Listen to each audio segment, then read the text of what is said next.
Assalamualaikum warahmatullahi wabarakatuh. Selamat malam para pendengar setia kisah misteri di channel Shyfeless Mystery, serta selamat membaca bagi para pembaca setia di shyfeless.com.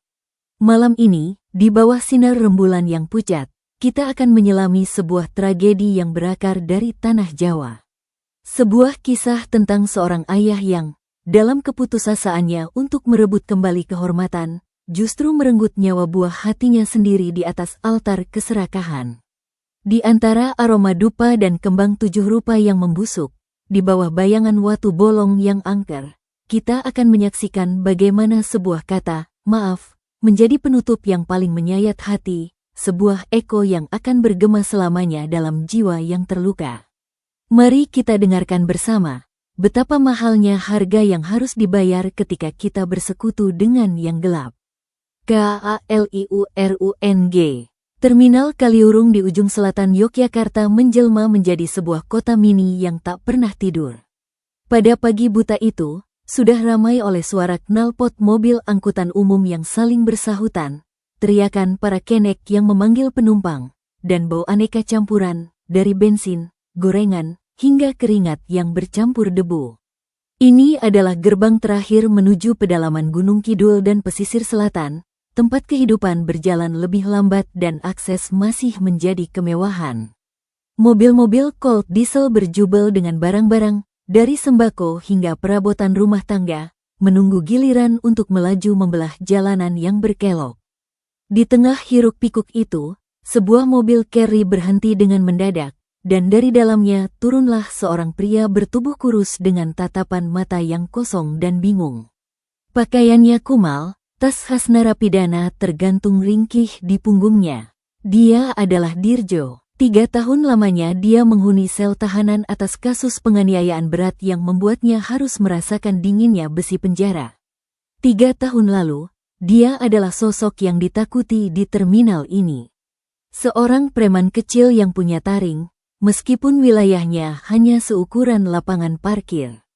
Namun, 3 tahun di penjara berhasil melunturkan semua itu, menyisakan seorang ayah yang gagal dan suami yang ditinggalkan.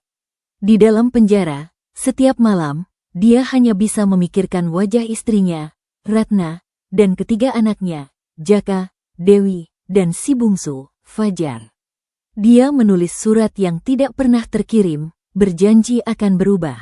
Dia berlatih kerja di bengkel penjara, berharap bisa mendapatkan pekerjaan halal saat bebas. Dia membayangkan saat-saat dia keluar, dia akan memeluk Ratna, mengangkat Fajar, dan mengajak Jaka serta Dewi makan di warung favorit mereka. "Berapa ongkosnya, Mas?" tanya Dirjo lirih pada sang sopir, suaranya serak karena jarang digunakan. Sopir itu menatapnya sejenak, matanya mengerling pada tato burung Raja Wali yang tercetak jelas di lengan kiri Dirjo. Tato itu adalah stigma, sebuah pengumuman bagi dunia bahwa dia adalah mantan narapidana. Sopir itu menggeleng, "Lupakan saja, Pak. Anggap saja saya sedekah untuk orang yang baru bebas." Dirjo hanya bisa mengangguk lemah. Rasa malu dan harapan bercampur aduk di dadanya. Satu-satunya tujuannya saat ini adalah rumah. Sebuah rumah sederhana di gang sempit yang pernah dia bangun dengan keringatnya sendiri dari hasil memalak di terminal ini. Dia naik ojek, dengan hati berdebar-debar. Setiap tikungan jalan membawanya lebih dekat ke masa depan yang telah dia impikan di dalam penjara. Namun, kenyataan yang menyambutnya lebih kejam dari pukulan yang pernah ia lontarkan. Pintu rumahnya terkunci rapat. Catnya sudah mulai mengelupas. Halaman yang dulu dia jaga dengan rajin kini tumbuh liar. Tetangga yang melihatnya hanya menunduk, pura-pura tidak melihat, atau berbisik-bisik di balik pintu. Setelah mengetuk pintu berulang kali, barulah pintu itu dibuka oleh Ratna. Wajahnya pucat, kurus, dan matanya membeku dingin. Tidak ada senyum, tidak ada air mata bahagia, hanya kehampaan. "Kamu mau apa lagi di sini?" Suaranya datar, tanpa emosi, seolah berbicara pada orang asing. Di dalam rumah, Jaka dan Dewi, 2 anaknya yang kini sudah beranjak remaja, duduk di ruang tengah. Jaka, anak sulungnya, memelototinya dengan mata merah menahan amarah. Dewi hanya menunduk, bahunya bergetar menahan tangis. Mereka tidak menatapnya, tidak memanggilnya, ayah.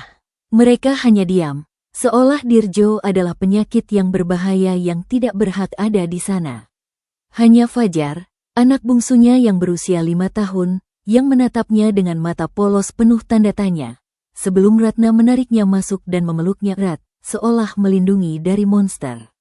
Ratna, aku sudah berubah.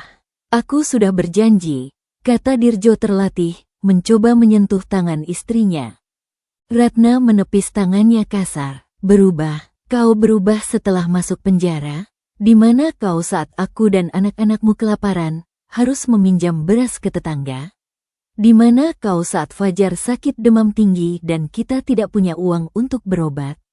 Kau hanya pikirkan dirimu sendiri, Dirjo. Kau bukan lagi ayah bagi mereka. Kau hanya kenalan buruk yang kami ingin lupakan. Pintu ditutup tepat di depan muka Dirjo dengan bunyi gedebuk yang keras, seolah menutup juga bab dalam hidupnya. Dirjo terdiam, dunianya runtuh untuk kedua kalinya. Pertama saat dia ditangkap, dan sekarang saat dia dibuang oleh satu-satunya keluarganya. Dia berjalan tanpa tujuan, kembali ke satu-satunya tempat yang dia kenal, Terminal Kaliurung. Tapi terminal yang dulu menjadi kerajaannya, kini terasa asing. Anak buahnya dulu sudah ada yang ganti, dan mereka tidak lagi menghormatinya. Mereka menertawakannya di belakang, memanggilnya si tato burung dengan nada mengejek. Dia hanya menjadi bayangan penjara yang terus mengikuti, seorang pecundang yang tidak punya apa-apa lagi. Beberapa hari berlalu, Dirjo hidup dari uang sisa yang dimilikinya, duduk di warung kopi pojok terminal, menatap hilir mudik orang dengan perasaan hampa. Setiap kali dia mencoba melamar pekerjaan, sebagai buruh bangunan, kuli panggul, atau bahkan satpam, tatapan sang pemilik warung atau toko akan langsung tertuju pada tato di lengannya, dan dengan sopan mereka menolak. Maaf, Pak, kami butuh orang yang bersih, rekam jejaknya. Keputusasaan mulai merayap, bayangan wajah pucat Ratna dan tatapan hina anak-anaknya terus menghantui tidurnya. Suatu malam, dia tidak tahan lagi. Dia diam-diam mengintip rumahnya dari kejauhan. Dia melihat Jaka dan Dewi sedang belajar dengan lampu minyak, sementara Ratna batuk-batuk lemah di dapur. Dia tahu mereka kesulitan. Dia butuh uang, bukan untuk kaya, tapi untuk membuktikan bahwa dia bisa bertanggung jawab, untuk membeli obat untuk Ratna, dan mungkin, hanya mungkin, untuk membuka kembali pintu rumahnya yang telah terkunci rapat. Di tengah keputusasaannya itu, ada satu orang yang masih menyapanya dengan senyum. Mbak Siti, pemilik warung makanan, sederhana makmur, paling ramai di Terminal Kaliurung. Warungnya sederhana, namun selalu penuh. Mbak Siti adalah seorang janda berusia setengah abad lebih, yang kekayaannya terlihat jelas dari perhiasan emas yang melekat di pergelangan tangan, leher, dan telinganya, berkilauan setiap kali dia bergerak. Dia selalu ramah pada siapa saja, termasuk pada Dirjo yang dihindari orang lain. Dir, kok dari tadi murung saja?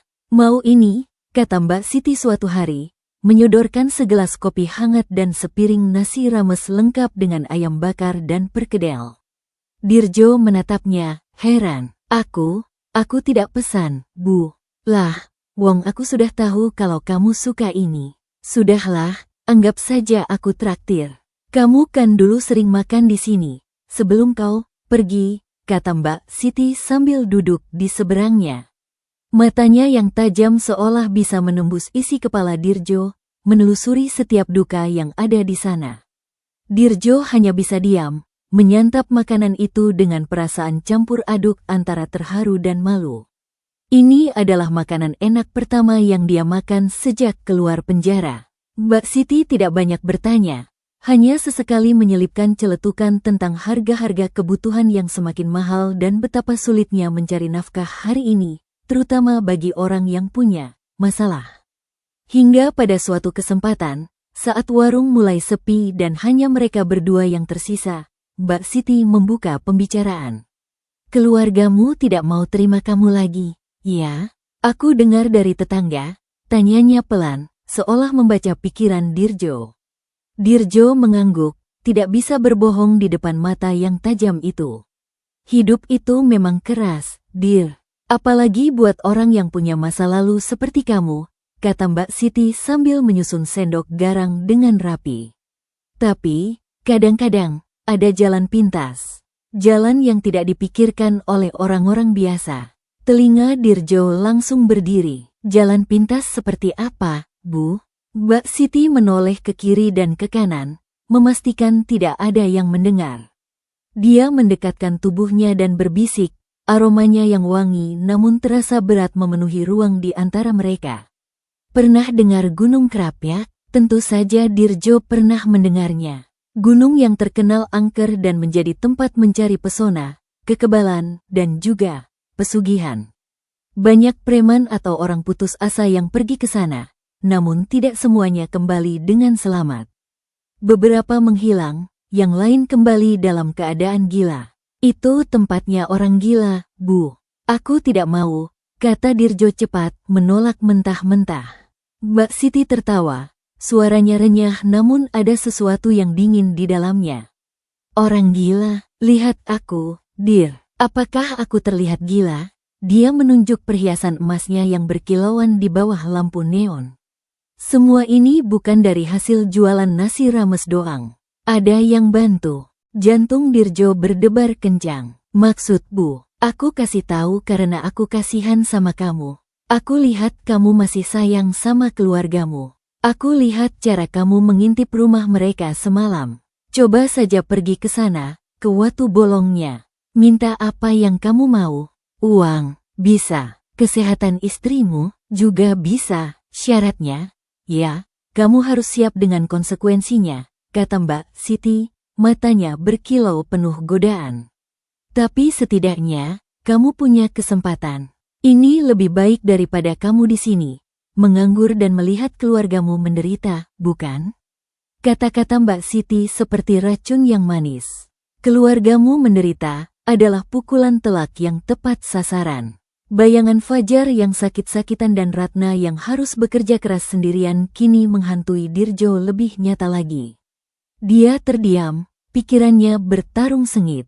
Di satu sisi, dia tahu itu adalah jalan setan. Di sisi lain, itu adalah satu-satunya harapan yang ia miliki untuk memperbaiki segalanya. Pikirkan baik-baik, kata Mbak Siti sambil berdiri dan membersihkan meja. Kalau kamu berminat, besok pagi aku kasih tahu cara yang benar. Jangan sampai kamu salah jalan dan malah jadi makanan macan-macan di sana. Malam itu, Dirjo tidak bisa tidur. Dia duduk di tepi tempat tidur kumalnya di kos-kosan, menatap bulan sabit dari jendela. Setiap inci dari dirinya berteriak bahwa ini salah, bahwa ini adalah perbuatan syirik yang akan membawanya ke neraka. Tapi desakan untuk memperbaiki segalanya, untuk melihat senyum di wajah istrinya lagi, untuk memegang tangan anak-anaknya, terasa lebih kuat. Sebelum Fajar menyingsin, Dirjo telah membulatkan tekad. Dia akan pergi ke Gunung Krapyak. Apapun risikonya, dia harus mencoba. Fajar menyingsin, menyinari pagi yang berkabut di Yogyakarta. Dengan sebuah catatan kecil dari Mbak Siti, Dirjo naik sebuah mobil angkutan pedesaan yang akan melewati lereng Gunung Krapyak. Perjalanan ini berbeda. Dulu, dia selalu berada di puncak kekuasaan. Sekarang dia duduk di antara penumpang lain dengan perasaan was-was dan berdosa. Catatan itu berisi petunjuk arah, mantra-mantra singkat dalam bahasa Jawa kuno yang tidak dia mengerti, dan sebuah peringatan yang ditulis dengan tinta merah. Jangan percaya pada siapapun yang kamu temui di jalan, kecuali mereka menawarkan rokok. Mobil berhenti di sebuah perempatan desa yang sepi. Dari sana, Dirjo harus melanjutkan perjalanan kaki. Jalanan menanjak, berbatu, dan di kanan kirinya diapit oleh hutan jati yang lebat dan menyeramkan. Semakin jauh dia berjalan, semakin sepi suasana. Suara burung dan serangga seolah menghilang, digantikan oleh desiran angin yang terdengar seperti bisikan. Beberapa kali, Dirjo merasa seperti sedang diawasi dari balik pohon-pohon besar, dan dia merasa ada yang mengikutinya di antara semak belukar. Di tengah perjalanan, dia melewati sebuah sendang kecil yang tampak sudah lama tidak terurus. Seorang nenek renta dengan pakaian compang camping duduk di terasnya, menatap Dirjo tajam. "Mampir, Dik, haus sekali ini," katanya dengan suara serak. Dirjo ragu, ingat peringatan Mbak Siti. Tapi rasa kasihan membuatnya berhenti. Dia mengambil air kendi di dekat nenek itu dan meminumnya. "Terima kasih, Bah." Nenek itu tersenyum, tapi senyumnya tidak sampai ke mata. "Kamu mau ke Watu Bolong, ya? Hati-hati, Dik. Apa yang kau pecah di sana, isinya akan keluar di sini. Apa yang kau minum di sana, rasanya akan terasa di sini." Nenek itu menepuk dadanya dan kepalanya secara perlahan. Dirjo merinding. Dia berterima kasih lagi dan segera melanjutkan perjalanan, lebih cepat dari sebelumnya. Peringatan nenek itu bergema di kepalanya, semakin memperkuat rasa takutnya. Dia bertemu dengan sekelompok pemuda yang berjalan dari arah berlawanan. Mereka menatapnya aneh dan tersenyum sinis, lalu menghilang di belokan jalan. Dia mendengar suara anak-anak tertawa di dalam hutan, tapi tidak ada seorang pun di sana. Setiap bayangan pohon terlihat seperti sosok yang mengintai. Hari mulai siang ketika Dirjo tiba di sebuah padang terbuka yang dikelilingi hutan. Di tengah padang itu, berdirilah sebuah formasi batu yang aneh. Itu adalah Watu Bolong, sebuah batu raksasa yang di bagian tengahnya berlubang besar seolah-olah ditusuk dari sisi ke sisi.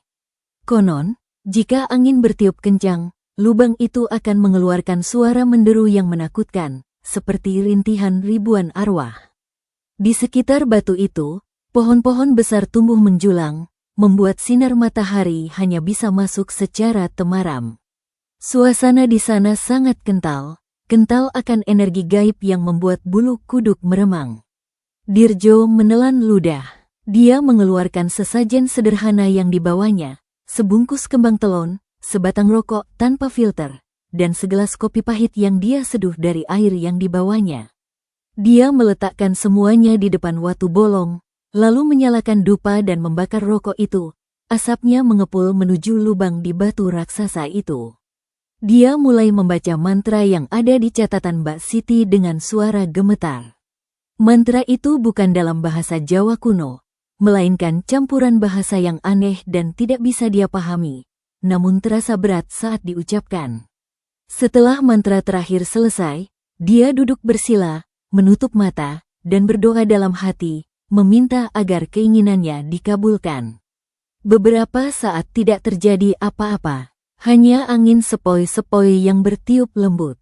Dirjo mulai putus asa. Mungkin sesajennya terlalu sederhana. Mungkin mantranya salah, atau mungkin ini semua hanya tipuan belaka. Tiba-tiba, angin bertiup kencang, menderu kuat melewati lubang Watu Bolong, menciptakan suara yang sangat mengerikan, jauh lebih seram dari yang pernah dibayangkan Dirjo. Suhu di sekitarnya turun drastis. Dirjo membuka matanya, dan yang dia lihat membuatnya terjatuh tertelungkup dalam ketakutan.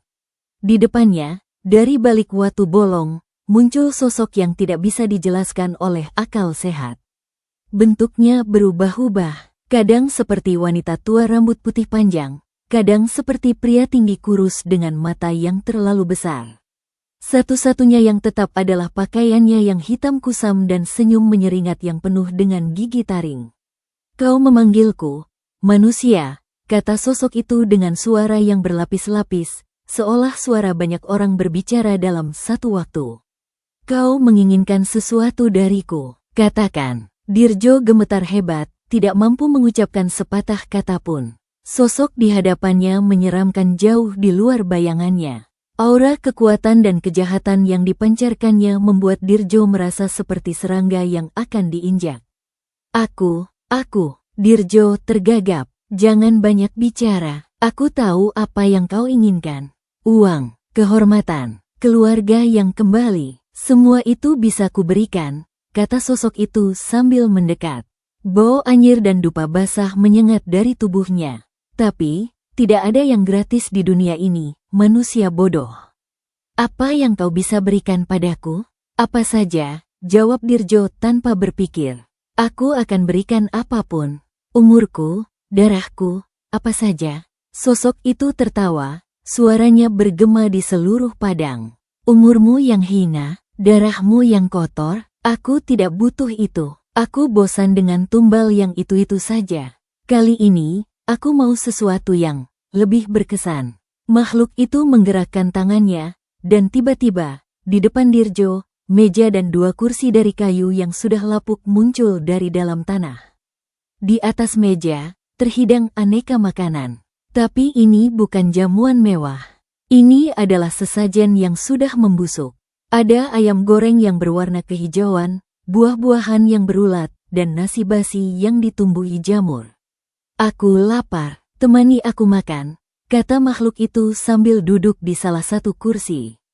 Makanlah bersamaku, itu saja syaratnya. Muka Dirjo pucat pasi. Memakan makanan busuk itu adalah sesuatu yang di luar nalar. Tapi bayangan wajah Ratna dan anak-anaknya kembali muncul. Dengan air mata yang mengalir, Dirjo mengangguk pelan. Dia duduk di kursi seberangnya, tangan gemetar mengambil sepotong ayam goreng yang berbau tidak sedap. Dia menutup hidung dan memaksakan diri untuk menggigitnya. Daging ayam itu langsung hancur di mulutnya, dan dia merasakan sesuatu yang bergerak-gerak di lidahnya. Belatung, dia hampir muntah. Tapi makhluk di hadapannya menatapnya tajam. Jangan kau muntahkan, atau kau akan memakannya kembali dari lantai, katanya dengan ancaman.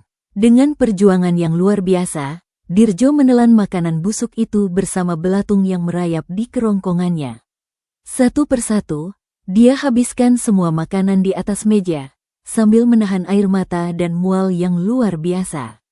Makhluk itu hanya tersenyum dan menontonnya dengan mata gembira, seolah sedang menikmati pertunjukan yang sangat menghibur. Setelah makanan habis, makhluk itu bertepuk tangan. Bagus, kau lebih berani dari yang lainnya. Sekarang, untuk hadiahmu. Makhluk itu kembali menggerakkan tangannya. Kali ini, 4 buah kelapa muncul di atas meja. 2 di antaranya kelapa tua yang kulitnya sudah keriput. 1 lagi kelapa muda yang masih hijau, dan 1 lagi adalah kelapa yang sangat muda, berukuran kecil dengan kulit yang masih lembut dan berwarna kuning pucat. Ini adalah keluargamu, kata makhluk itu. Yang tua adalah istrimu, Ratna. Yang hijau adalah anak sulungmu, Jaka. Yang sedang adalah anak tengahmu, Dewi. Dan yang kecil adalah Fajar, buah hatimu yang paling lemah.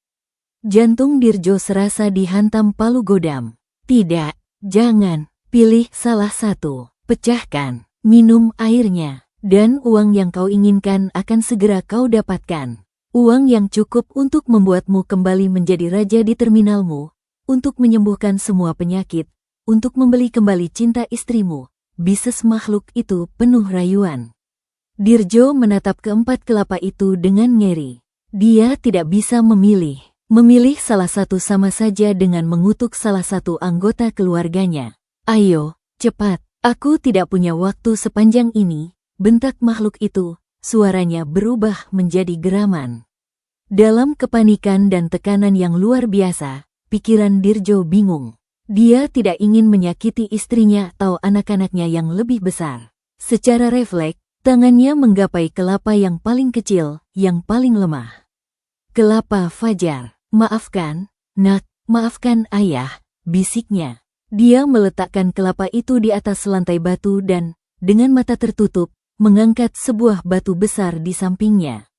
Hanya ini yang bisa ayah lakukan untuk menyelamatkan kita semua. Dengan sekuat tenaga, Dirjo menghantamkan batu itu ke arah kelapa muda tersebut. Suara benturan itu keras dan memekakkan telinga. Tapi di antara suara benturan batu, terdengar sebuah suara lain yang lebih mengerikan. Sebuah suara seperti retakan tulang yang disusul dengan jeritan kecil yang lirih dan menyayat hati. Jeritan seorang anak. Dirjo membuka matanya. Kelapa muda itu telah hancur berantakan. Airnya yang bening sedikit membasahi lantai batu. Dia menatapnya dengan ngeri, lalu mengambil kulit kelapa yang retak itu dan meminum sisa airnya dengan tangan gemetar. Airnya terasa manis dan segar, namun di lidahnya terasa ada rasa asin yang aneh, seperti rasa air mata. Makhluk di hadapannya tertawa puas. Bagus, pilihan yang tepat. Yang paling lemah adalah tumbal terbaik. Sekarang, pergilah. Hadiahmu sudah menantimu di luar. Seketika, pandangan Dirjo menjadi gelap. Dia pingsan. Dia terbangun ketika sinar matahari pagi menyengat matanya. Dia masih berada di Watu Bolong. Namun meja, kursi, dan sosok makhluk itu sudah tidak ada lagi. Yang ada hanyalah 2 karung goni besar yang tergeletak di sampingnya, penuh sesak dengan uang kertas berwarna merah dan biru. Dirjo tidak bisa percaya. Dia membuka salah satu karung, dan uang sungguhan ada di sana. Banyak sekali, lebih banyak dari yang pernah dia bayangkan. Kegembiraan dan kelegaan segera menggantikan rasa takut dan dosa. Dia berhasil, dia bisa memperbaiki semuanya. Dia segera mengangkat kedua karung itu, sangat berat, dan berlari turun dari gunung dengan semangat. Dia tidak peduli dengan ritual aneh tadi malam, tidak peduli dengan jeritan aneh itu. Satu-satunya di pikirannya adalah kembali ke rumah, menyuapi Ratna dengan obat-obatan mahal, membelikan anak-anaknya sepeda baru, dan membuktikan bahwa dia adalah seorang ayah yang bisa diandalkan. Dengan napas tersengal-sengal, Dirjo tiba di depan rumahnya. Dia meletakkan karung uang itu di depan pintu dan mengetuk dengan gegirana. Ratna, anak-anak, ayah pulang, ayah bawa uang banyak. Pintu dibuka, bukan oleh Ratna, tetapi oleh tetangganya. Wajahnya pucat dan matanya merah. Dirjo, kau, cepat masuk. Dirjo bingung melihat suasana di dalam rumahnya. Banyak orang berkumpul. Ratna dan kedua anaknya, Jaka dan Dewi, duduk di lantai dengan wajah yang bengong penuh duka. Di tengah ruangan, ada sebuah peti kayu sederhana. Apa yang terjadi? Tanya Dirjo, tidak mengerti. Jaka, anak sulungnya, menatapnya dengan mata penuh kebencian. Kau pulang juga, pembunuh. Jaka, seru Ratna lemah. Di mana Fajar? Anakku di mana? Tanya Dirjo panik. Ratna tidak bisa menjawab. Dia hanya menangis histeris. Salah satu tetangga maju dan menepuk bahu Dirjo. Tadi malam, Fajar, tiba-tiba saja kepalanya sakit sekali. Dia menangis sambil memegangi kepalanya, bilang ada yang memukulnya dari dalam. Kami bawa ke puskesmas, tapi, di tengah jalan, dia mengeluarkan banyak darah dari telinga dan hidungnya. Sebelum meninggal, dia bilang, tetangga itu terdiam, tidak sanggup melanjutkan. Dia bilang apa? Desak Dirjo dengan perasaan yang sangat tidak enak. Dia bilang, aku maafkan. Ayah, jawab Dewi, anak tengahnya, dengan suara bergetar. DUARRR. Petir menyambar-nyabar di kepala Dirjo. Kata-kata itu, jeritan itu, kelapa kecil yang dihantamnya, air kelapa yang terasa asin. Semuanya terhubung menjadi satu gambaran mengerikan yang membuatnya jatuh berlutut. Tidak, Dirjo menatap peti kayu itu. Tidak, Fajar, maafkan ayah, maafkan. Dia merangkak mendekati peti, membukanya, dan melihat wajah pucat Fajar yang terbaring tenang, dengan sebuah luka kecil mengering di pelipisnya. Itu adalah luka yang sama persis seperti retakan pada kulit kelapa yang dia pecahkan tadi malam. Dirjo menjerit sekencang-kencangnya, jeritan yang penuh dengan penyesalan, kesakitan, dan kegilaan. Uang yang berserakan di lantai tidak lagi berarti. Semua itu hanyalah darah dari buah hatinya sendiri. Dia telah menukar nyawa anaknya dengan sekarung kertas tak berharga.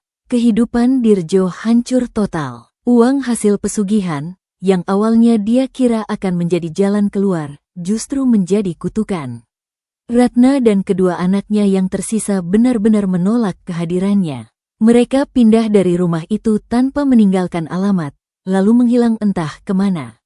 Uang itu Dirjo gunakan untuk memakamkan Fajar secara layak, dan sisanya habis tak bersisa untuk biaya pengobatan di jiwanya yang semakin parah.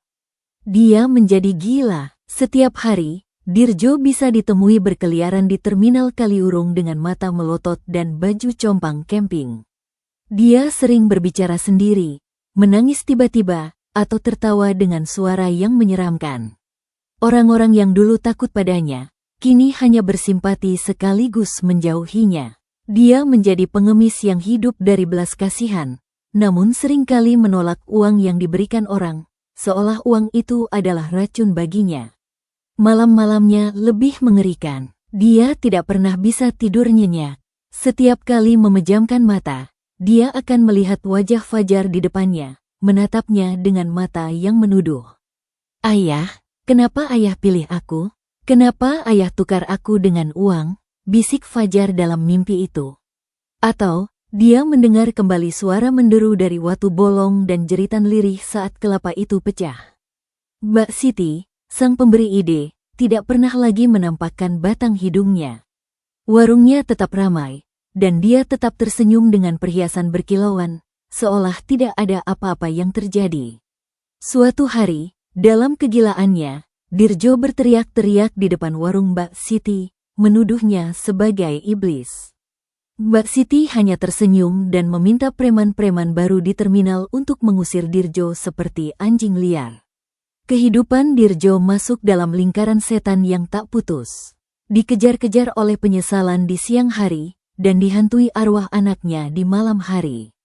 Dia mencoba lari dari Yogyakarta, naik bus ke kota lain, tapi bayangan watu bolong dan wajah Fajar selalu mengikutinya dimanapun dia pergi. Dia sadar bahwa ini bukan kutukan yang bisa lari darinya. Kutukan ini ada di dalam dirinya, melekat di jiwanya, dan akan terus bersamanya sampai mati. Dia kehilangan segalanya, keluarga, harga diri, kewarasan, dan tujuan hidup. Dia hanya menjadi sebuah wadah kosong yang berjalan, dihuni oleh satu penyesalan abadi. Uang yang didapat dari pesugihan bukan hanya merenggut nyawa anaknya, tetapi juga membinasakan hidupnya perlahan-lahan, sepotong demi sepotong, lebih kejam dari penyakit apapun. Beberapa tahun kemudian, kabar tentang Dirjo sang preman gila mulai memudar. Dia menjadi legenda urban di terminal Kaliurung, sebuah cerita pelajaran bagi orang-orang yang terlalu ambisius.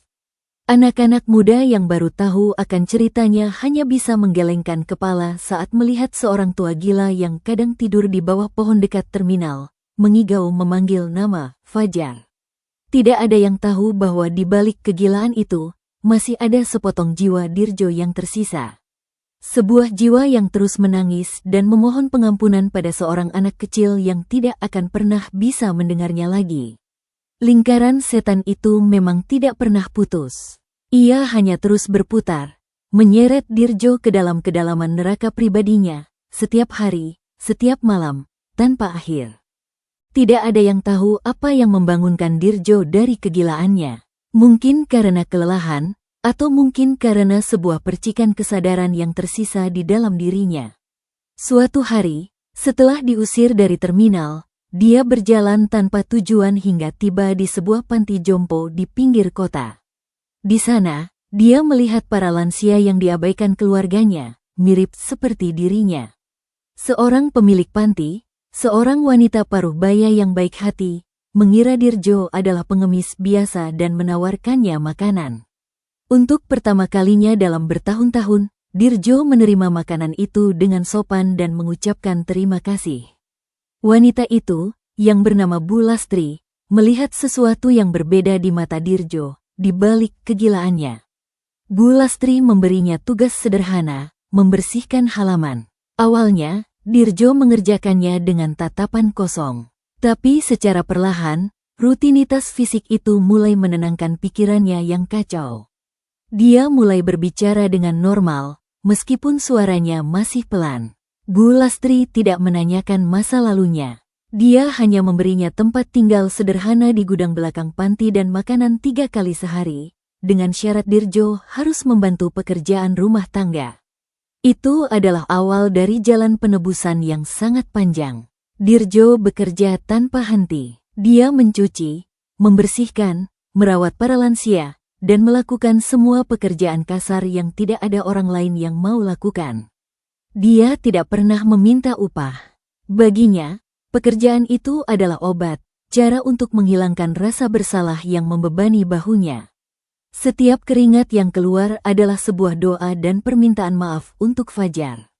Beberapa tahun berlalu, Dirjo, yang kini rambutnya sudah memutih sebagian, menjadi sosok yang tenang dan bijaksana. Para penghuni panti sangat menyayanginya. Mereka tidak tahu tentang masa lalunya yang kelam. Bagi mereka, Dirjo adalah Pak Jo, pria baik hati yang selalu ada saat mereka butuhkan. Meskipun hidupnya di panti jompo tenang, penyesalannya tidak pernah benar-benar hilang. Setiap malam, sebelum tidur, dia selalu salat dan berdoa, memohon ampun kepada Tuhan dan kepada Fajar. Dia menulis surat-surat yang tidak pernah dikirimkan untuk Ratna dan anak-anaknya, menceritakan penyesalannya dan meminta maaf, lalu membakarnya. Suatu hari, seorang pemuda datang ke panti jompo, mengaku sebagai wartawan dari sebuah majalah lokal yang ingin membuat liputan tentang kehidupan di panti. Pemuda itu mewawancarai banyak penghuni, termasuk Dirjo. Ketika ditanya tentang masa lalunya, Dirjo hanya tersenyum tipis. Masa lalu adalah guru yang kejam, nak. Ia mengajarkanku tentang harga dari sebuah keserakahan, katanya. Wawancara itu singkat, tapi cerita tentang Pak Jo, yang misterius namun baik hati akhirnya dimuat di majalah itu. Entah bagaimana, majalah itu sampai ke tangan Jaka, anak sulung Dirjo, yang kini sudah bekerja sebagai buruh pabrik di kota lain. Jaka, yang selalu membenci ayahnya, merasa tergugah setelah membaca artikel itu. Ada sesuatu dalam kata-kata ayahnya yang terasa tulus. Dengan rasa bercampur aduk antara penasaran dan kemarahan, Jaka memutuskan untuk pergi ke Yogyakarta dan mencari ayahnya. Jaka menemukan ayahnya di halaman belakang panti jompo, sedang menyirami tanaman dengan wajah yang tenang. Pria yang ada di depannya sangat berbeda dengan ayah yang dia kenal, pria beringas dan pemarah. Ini adalah seorang tua yang lembut dan penuh kesedihan di matanya. Ayah, kata Jaka pelan. Dirjo menoleh dengan perlahan. Ketika dia melihat Jaka, sekop di tangannya jatuh ke tanah. Matanya membelalak dan tubuhnya bergetar. Jaka, anakku. Jaka tidak tahu harus berbuat apa. Dia datang dengan niat untuk menumpahkan kemarahannya, tapi melihat ayahnya yang begitu rapuh dan tua, semua kemarahan itu seperti menguap. Aku baca tentangmu di majalah. Mereka duduk di bangku taman yang tua. Untuk pertama kalinya dalam bertahun-tahun, mereka berbicara. Dirjo menceritakan semuanya, dari awal hingga akhir, tanpa menutup-nutupi satupun. Dia menceritakan tentang keputusasaannya, pesugihan di Watu Bolong, dan bagaimana dia mengorbankan Fajar. Dia menangis sejadi-jadinya di depan anaknya, memohon pengampunan. Jaka mendengarkan semua itu dengan wajah pucat. Dia tidak bisa membayangkan betapa menderitanya ayahnya selama ini. Rasa bencinya perlahan mulai terkikis, digantikan oleh rasa kasihan. Aku tidak bisa berjanji aku bisa memaafkanmu sekarang, ayah, kata Jaka dengan suara serak. Tapi, aku mengerti. Dan aku akan mencoba. Itu sudah lebih dari cukup bagi Dirjo. Kehadiran Jaka adalah sinar pertama yang terang dalam kegelapan yang menyelimutinya selama bertahun-tahun. Beberapa minggu kemudian, Jaka kembali lagi, kali ini bersama Dewi, adik perempuannya. Pertemuan kedua itu tidak sesangit yang pertama. Dewi masih menangis, tapi dia sudah bisa menatap ayahnya. Secara perlahan, jembatan yang putus mulai dibangun kembali. Mereka mulai berkunjung secara rutin, membawa berita tentang Ratna, yang akhirnya menikah lagi dan hidup tenang di kota lain. Dirjo menerima kenyataan itu dengan ikhlas. Yang terpenting baginya adalah anak-anaknya mau berbicara dengannya lagi. Pada suatu malam, setelah Jaka dan Dewi pulang, Dirjo bermimpi. Dalam mimpinya, dia berada di Watu Bolong, tapi tempat itu cerah dan penuh bunga. Fajar datang kepadanya, tidak lagi dengan wajah menuduh, tapi dengan senyuman yang cerah. Ayah, kata Fajar. Fajar, nak, ayah. Aku sudah memaafkan ayah. Sejak lama, kata Fajar sambil memegang tangan ayahnya. Sekarang, giliran ayah yang memaafkan diri ayah sendiri. Ayah sudah menebus dosa ayah. Istirahatlah, ayah. Dirjo terbangun dengan air mata mengalir di pipinya. Untuk pertama kalinya, air matanya bukan air mata penyesalan, melainkan air mata kedamaian. Dia merasa sangat ringan, seolah beban yang dipikulnya selama ini telah diangkat. Keesokan paginya, Bu Lastri menemukan Dirjo sudah tidak bernapas lagi di tempat tidurnya. Wajahnya tenang, dengan senyuman tipis masih terukir di bibirnya. Di genggaman tangannya, ada sebuah potongan kecil kulit kelapa kering yang dia simpan sebagai pengingat akan dosanya. Jaka dan Dewi datang untuk memakamkan ayah mereka. Mereka menangis, tapi kali ini adalah tangisan perpisahan yang tulus. Di atas nisannya, mereka menuliskan, "Di sini bersemayam seorang ayah yang telah menemukan kedamaannya." Beberapa tahun setelah kematian Dirjo, hidup Jaka dan Dewi berjalan normal. Mereka sudah memiliki keluarga masing-masing. Mereka sesekali menceritakan kisah ayah mereka kepada anak-anak mereka, bukan sebagai sebuah cerita horor, melainkan sebagai sebuah pelajaran berharga tentang keserakahan dan penebusan. Mereka berhasil memutus siklus kekerasan dan kesengsaraan yang dimulai oleh ayah mereka, dan membangun kehidupan yang lebih baik. Kisah tentang Dirjo dan Watu Bolong perlahan mulai dilupakan, berubah menjadi legenda urban yang diceritakan dari mulut ke mulut di kalangan anak muda Yogyakarta yang mencari sensasi. Namun, ada satu hal yang tidak pernah mereka ketahui. Di Gunung Kerapiak, Watu Bolong masih berdiri kokoh, angin masih menderu melalui lubangnya, dan energi gelap masih menyelimuti tempat itu. Pesugihan di sana tidak pernah berhenti. Hanya orang-orang yang berbeda, dengan wajah yang berbeda dan keputusasaan yang berbeda, yang datang dan pergi. Suatu malam, seorang pemuda miskin yang terlilit utang datang ke Watu Bolong. Dia melakukan ritual yang sama, dan di hadapannya juga muncul 4 buah kelapa. Sosok makhluk itu tersenyum dengan cara yang sama. "Pilih," bisiknya. Pemuda itu, yang putus asa, mengambil kelapa yang paling kecil. Saat dia mengangkat batu untuk menghancurkannya, tiba-tiba dia melihat sesuatu dari sudut matanya. Di balik pohon besar di dekatnya, ada sosok anak kecil yang memandangnya dengan sedih. Anak itu memegang sebuah kelapa kecil yang utuh. "Jangan," bisik anak itu, suaranya terbawa angin. "Jangan lakukan seperti yang dilakukan ayahku." Pemuda itu terdiam, bingung. Ketika dia menoleh kembali ke arah pohon itu, anak itu sudah tidak ada lagi. Dia menatap kelapa di tangannya, lalu ke arah Watu Bolong yang seolah menatapnya tajam. Dengan gemetar, dia meletakkan kembali kelapa itu, berdiri, dan lari terbirit-birit turun dari gunung, meninggalkan ritual yang tidak selesai. Mungkin, di antara semua penderitaan dan penyesalan yang dialami Dirjo, ada sesuatu yang baik yang berhasil dilakukannya. Arwah Fajar, yang sudah damai, mungkin sekarang menjadi penjaga gaib di Watu Bolong. Mungkin dia tidak bisa menghentikan kejahatan tempat itu sepenuhnya, tapi setiap kali ada seorang ayah yang akan membuat kesalahan yang sama, dia akan datang. Dia akan memberikan peringatan, sebuah kesempatan terakhir untuk memilih jalan yang benar. Kedamaian mungkin tidak pernah benar-benar datang bagi Dirjo saat dia hidup, tapi dalam kematiannya, dia tidak hanya menemukan kedamaian untuk dirinya sendiri. Dia juga secara tidak langsung menciptakan harapan, bahwa bahkan dari dosa terbesar sekalipun, bisa lahir sebuah kebaikan, meskipun kecil, yang bisa mencegah tragedi itu terulang kembali. Dan mungkin, itu adalah bentuk penebusan yang paling berharga. Terima kasih telah menyaksikan kisah Aku Maafkan Ayah, kata terakhir si buah hati sebelum jadi korban pesugihan orang tuanya, di channel Shyflash Mystery serta bagi para pembaca di shyflash.com. Semoga kisah ini bisa menjadi pelajaran bagi kita semua agar tidak tergoda oleh jalan pintas dalam mencari kekayaan dan selalu mengutamakan kasih sayang keluarga di atas segalanya.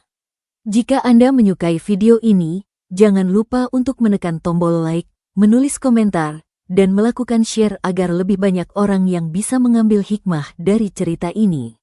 Sampai jumpa di kisah misteri selanjutnya.